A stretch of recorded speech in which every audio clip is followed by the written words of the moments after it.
seras. Jésus dit au brigand, en vérité, je te le dis, aujourd'hui, tu seras. C'est à lui qu'il s'adressa au brigand.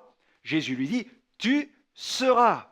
Le message de l'Évangile est universel, mais le choix de se convertir reste personnel. Le passage de Jean 3,16 est certainement le passage le plus célèbre des Saintes Écritures. Il présente le salut universel, car Dieu a tant aimé le monde qu'il a donné son Fils unique afin que quiconque croit en lui ne périsse pas, mais qu'il ait la vie éternelle. Dieu a tant aimé le monde. Alléluia. Jésus est mort pour tous les hommes. Il veut que tous les hommes soient sauvés. Il veut que tous parviennent à la repentance et à la connaissance de la vérité. Mais Dieu veut que nous le rencontrions personnellement. Un jeune homme en avait assez d'être harcelé par sa mère qui voulait le voir se convertir. Alors chaque jour, elle le poursuivait avec sa Bible pour qu'il donne son cœur au Seigneur. Mais il ne voulait rien entendre. Alors, fatigué, excédé par la conduite de sa maman, il a décidé de quitter la maison.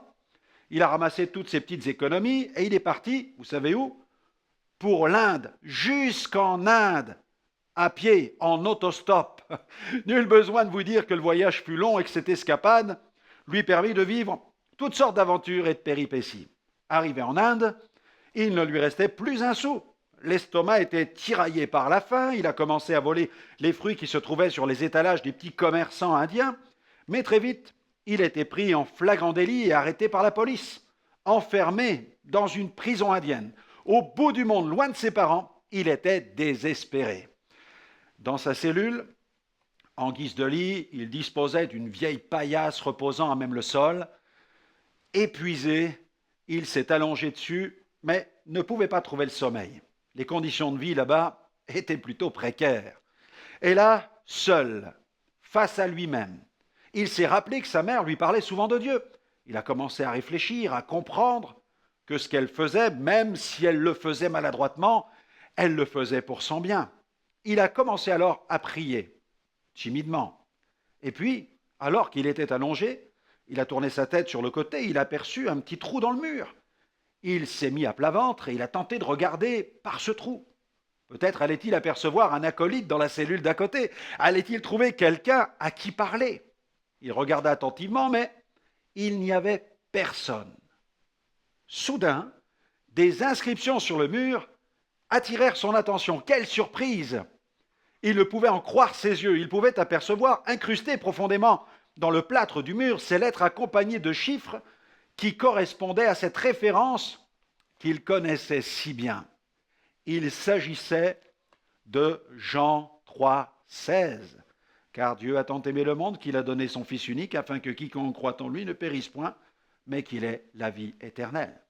Sa mère lui avait cité si souvent cette référence biblique, mais cette fois-ci, ce verset lui apparut d'une façon tout à fait nouvelle. Et ce fut comme un clin d'œil de Dieu. Il comprit que Dieu voulait l'aider et qu'il avait déjà répondu à sa prière. Il se mit alors à prier régulièrement et commença à développer une relation personnelle avec Dieu.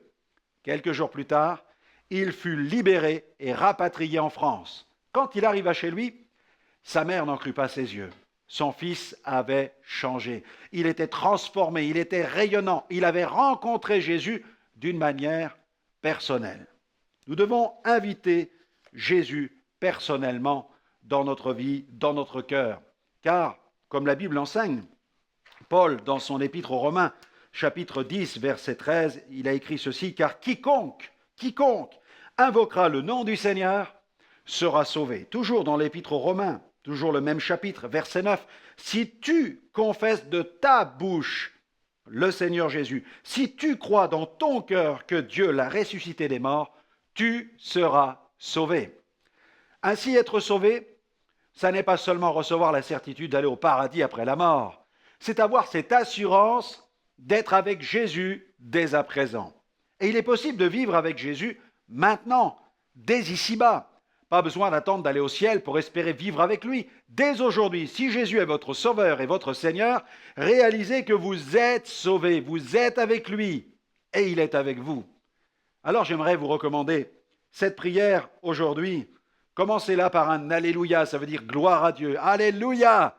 Merci Seigneur pour la joie d'être sauvé, pardonné, pour la joie de t'appartenir. Oui, je confesse que tu es mon Sauveur et mon Seigneur et que mon nom est inscrit dans le livre de vie.